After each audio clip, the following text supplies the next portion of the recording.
बिस्मिल्लाहिर्रहमानिर्रहीम। अस्सलाम वालेकुम। Hello guys, welcome to father IT गाय।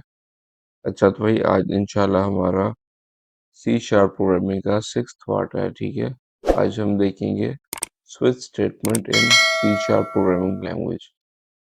अब आ गया हमारा ये टेबल ऑफ कंटेंट।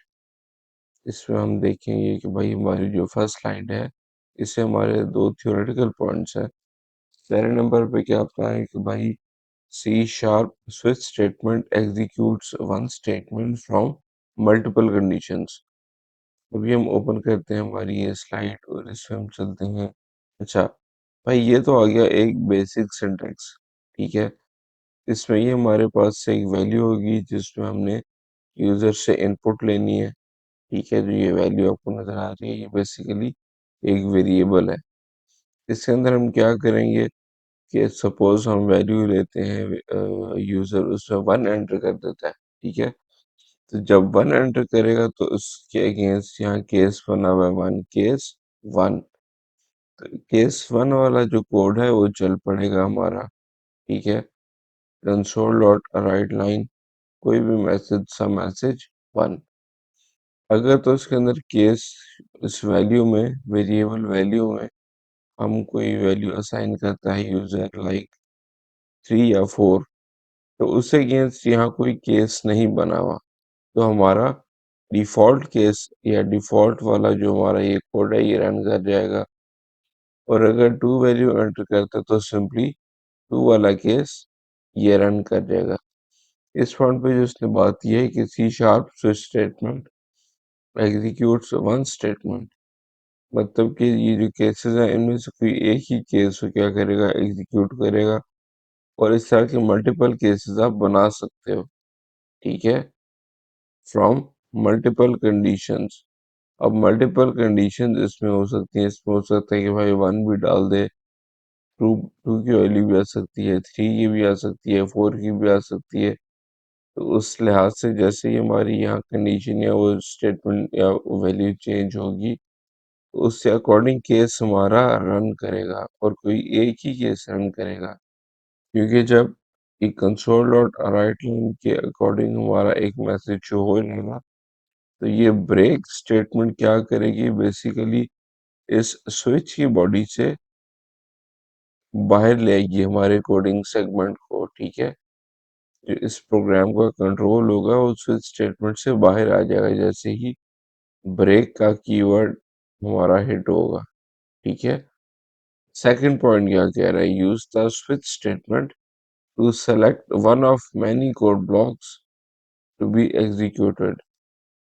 अब ये एक कोड ब्लॉक है इधर से लेके इधर तक जो पहले केस के अंदर है, ये दूसरा कोड ब्लॉक है। ठीक है, और ये तीसरा कोड ब्लॉक है स्टार्टिंग और एंडिंग ब्रैकेट्स के अंदर जो है हमारा। तो क्या कह रहा है कि use the switch statement to select one of many code blocks to be executed, कोई एक ही सेलेक्ट करेगा। ठीक है, अब जैसे यहाँ ये दो हैं तो इनमें से कोई एक ही सेलेक्ट करेगा वो। अगर तो ये हमारा ट्रू है तो इसी को सेलेक्ट करेगा, टू को वो नहीं देखेगा। अच्छा, और ये हमने एक सिंटैक्स भी देख लिया इसका बेसिक। तो यहाँ आगे ब्रेक कीवर्ड के बारे में बता रहे हैं कि when C sharp reaches a break keyword it breaks out of the switch block. Switch block से बाहर आ जाता है, जो हमारा स्विच का ओपनिंग एंड क्लोजिंग ब्रैकेट्स है इससे टोटली बाहर आ जाता है।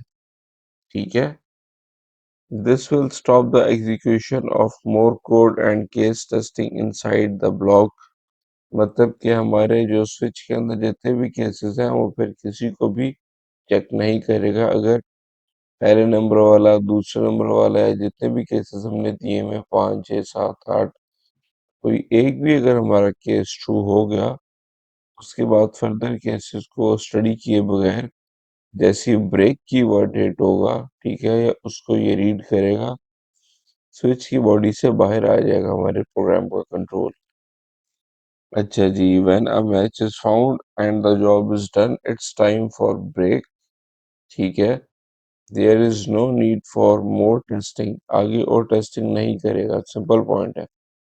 अब break can save a lot of execution time because it ignores the execution of all the rest of the code in switch block. अच्छा, ऑब्वियस सी बात है कि जब आपका अगर इन केस पहला ही आपका ट्रू हो जाता है तो आगे चाहे आपने 10 केसेस बनाए हुए, उन 10 केसेस को ये रीड नहीं करेगा या उनको ये टेस्ट नहीं करेगा, तो इससे हमारा टाइम जो है सेव होगा, save a lot of execution time, because it ignores the execution of all the rest of the code in switch block. तो ये सिंपल सी एक थ्योरेटिकल स्लाइड थी अबाउट ब्रेक। नेक्स्ट में आता है हमारे पास द डिफॉल्ट कीवर्ड। अब डिफॉल्ट क्या करेगा या कब चलेगा, ये डिफॉल्ट वाला जो हमारा केस है, जो अगर आप यहाँ सिंटेक्स के अंदर देखो, जो डिफॉल्ट वाला है इसकी बात कर रहे हैं अभी, कि अगर जितने भी केसेस हैं वो हमारे फॉल्स हो गए या वैल्यू मैच नहीं की उनकी, तो फिर हमारा डिफॉल्ट रन करता है।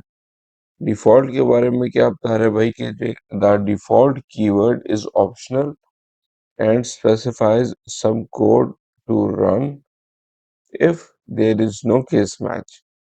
मतलब कि ये तब रन करेगा हमारा जो डिफॉल्ट है, जो कि ऑप्शनल है, ठीक है, एंड स्पेसिफाइज सम कोड, इसमें भी आप कुछ कोड लिख दो जो कि कब रन करता है, if there is no case match.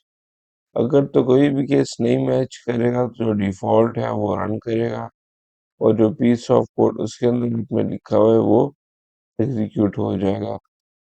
तो अभी आ गई हमारी स्विच स्टेटमेंट की एग्जांपल। तो अब हम डायरेक्ट जंप करते हैं हमारे विजुअल स्टूडियो ईडी के ऊपर। ठीक है, इसको मैं करता हूँ ओपन, इधर मैं कर देता हूँ क्रिएट न्यू प्रोजेक्ट। इधर हमारे पास सी शार्प सेलेक्ट है, यहाँ कंसोल सेलेक्ट है, मैं डॉट नेट फ्रेमवर्क वाला यहाँ इसको क्लिक करता हूँ, ठीक है, और इधर मैं आगे कर देता हूँ नेक्स्ट। तो ये हमारा क्रिएट हो गया console app dot net framework. इधर हम डॉट नेट में 4.8.1 कर लेते हैं, जो भी लेटेस्ट चल रहा है, ठीक है, 4 की रेंज में जो है, इसको हम कर देते हैं सिंपली क्रिएट। तो अब ये हमारी एक ऐप कंसोल ऐप क्रिएट हो गई, ठीक है। इसमें हम आते हैं सॉल्यूशन के ऊपर। अगर आप देखें तो आपको ये नाम भी इधर शो कर रहा है कंसोल ऐप 7, ठीक है, और ये हमारे पास स्ट्रक्चर आ गया इसका। ये वो मेन पॉइंट है जिधर हमने सी शार्प का कोड करना है, ठीक है। तो अब इस पॉइंट पे आके हम सबसे पहले तो भाई एक ले लेते हैं इंटीजर।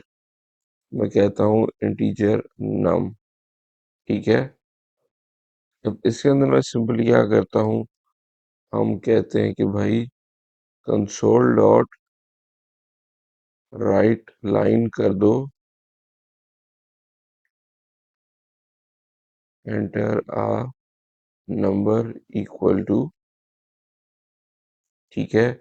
और इधर अब हमने चूंकि एक नंबर एंटर करना है, तो हम सबसे पहले क्या करते हैं, कंसोल डॉट रीड लाइन को यूज करते हैं, जो कि हमारा कंसोल से कोई भी इनपुट वैल्यू लेगा। अब जो इनपुट वैल्यू आएगी हमने वो असाइन भी करनी है किसी को, ऑब्वियसली वो हम नम वेरिएबल को असाइन कर देते हैं, ठीक है। अब होता क्या है कि जब कंसोल डॉट रीड लाइन हमारा चलेगा, ठीक है, तो ये सिंपली जो डाटा उठा के लेके आएगा वो स्ट्रिंग फॉर्मेट में होगा। वो जो ये नम वेरिएबल हमने क्रिएट किया है ये इंटीजर फॉर्म का है। तो इस कंसोल डॉट रीड लाइन वाला जो हमारे पास आएगा डाटा, ये स्ट्रिंग फॉर्मेट में, इसको हमने कन्वर्ट कर देना है इंटीजर फॉर्मेट में।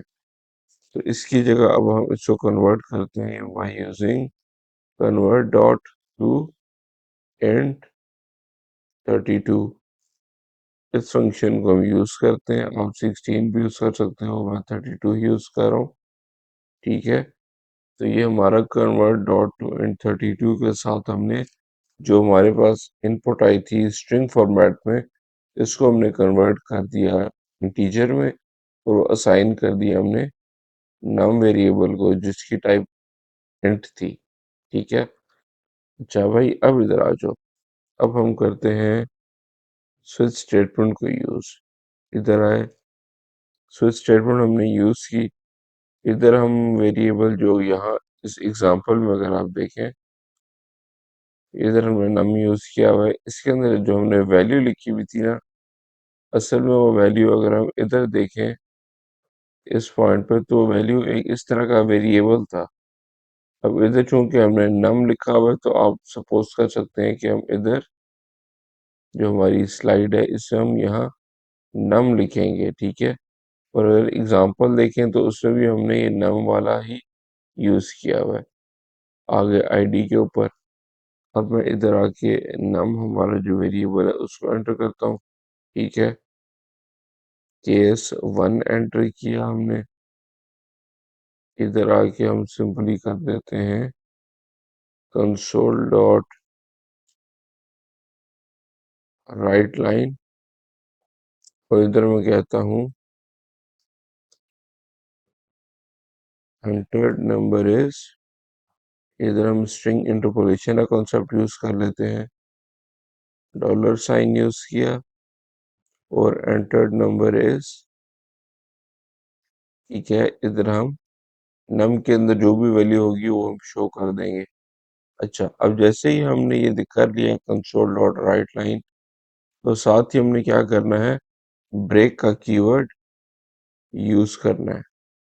जैसे ही हमने ब्रेक का कीवर्ड यूज किया, तो जो हमारी रेड लाइन शो हो रही थी एरर्स, वो भी आपने देखा खत्म हो गए, कंट्रोल के डी।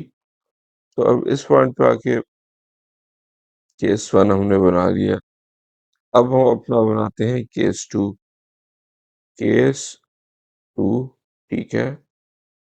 इधर आके हमने ओपनिंग एंड क्लोजिंग ब्रैकेट्स किए, कंसोल डॉट राइट लाइन पे आ गए हम, ठीक है।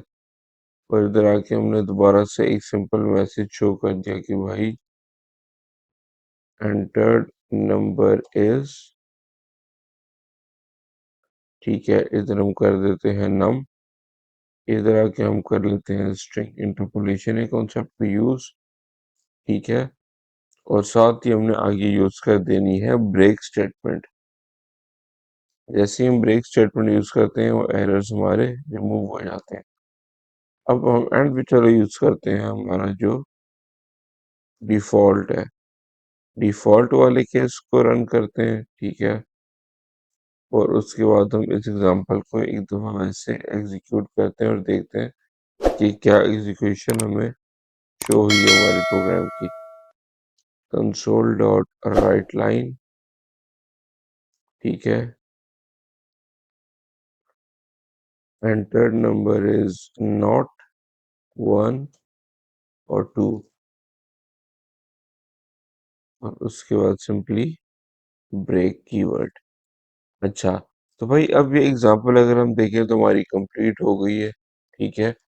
इस प्रोग्राम को अगर मैं इस पॉइंट पे आके रन करता हूँ इधर आके, अब हमसे ये मांगता है कि भाई एंटर अ नंबर।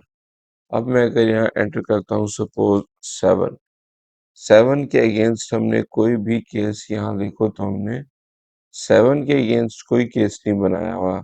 एक 1 का बनाया हुआ है, एक 2 का बनाया हुआ है, और एक डिफॉल्ट का। तो हमारा ये डिफॉल्ट वाला केस रन कर जाएगा और लिखा हुआ आ जाएगा कि एंटर नंबर इज नॉट 1 और 2। अच्छा, हमने 7 डाल दिया, अब इसे एंटर करते हैं। जैसे ही हमने इसको एंटर किया, अच्छा, तो ये हमारी जो स्क्रीन थी वो ऑटोमेटिकली एग्जीक्यूट हुई और डिसअपियर हो गई। हमें रिजल्ट शो नहीं हुआ। तो ये क्यों हुआ? क्योंकि हमने इसमें एक हम अपना करना भूल गए, कंसोल ऑफ रीड लाइन, जो कि बेसिकली क्या करता है, हमारी कंसोल स्क्रीन को होल्ड करता है अनलेस एंड अनटिल हम एंटर या कोई भी की प्रेस करें। कंसोल डॉट रीड लाइन को हम यूज करते हैं, और अब हम इसको रन करते हैं एक दफा, ठीक है। इसको रन किया, अब मैं एंटर करता हूँ 7। जैसे ही मैंने एंटर क्लिक किया, तो आपको इसने आउटपुट शो कर दी कि एंटर्ड नंबर इज नॉट 1 और 2, बिकॉज ना 1 केस मैच हुआ ना 2 केस मैच हुआ। तो पीछे डिफॉल्ट ही रह गया था, उसने रन होना था, जिसके अंदर हमने ये मैसेज दिया हुआ था एंटर्ड नंबर इज नॉट 1 और 2। हमें ये शो हो गया। एंटर क्लिक करते हैं। अब देखो भाई, अब मैं वैल्यू एंटर करता हूँ 2 की। हम इसको करते हैं स्टार्ट, एंटर अ नंबर। अब मैं एंटर करूंगा 2। अब जैसे ही मैं 2 की वैल्यू को एंटर करूंगा तो आप देखोगे केस 1 हमारा मैच नहीं होगा, ठीक है, क्योंकि नम के अंदर इस टाइम 2 आ चुका है, ठीक है, 2 की वैल्यू हमारे पास नम में आ गई है। तो इसमें हम चेक करेगा केस 1, तो ये तो 1 की वैल्यू के अकॉर्डिंग केस हमने बनाया है, ये फॉल्स हो जाएगा। जो हमने केस 2 बनाया है वो 2 की वैल्यू के अकॉर्डिंग है। जैसे ही 2 एंटर करेंगे, लिखेंगे और एंटर करेंगे, ठीक है, तो मैं साथ ही मैसेज शो हो जाएगा कि एंटर नंबर इज 2, जो कि 2 के केस के अंदर हमें कंसोल डॉट राइट लाइन के अंदर हमें मैसेज शो हो रहा था कि एंटर नंबर इज, जो भी नम में वैल्यू आई हुई थी वो जो इस टाइम पे है 2, ठीक है।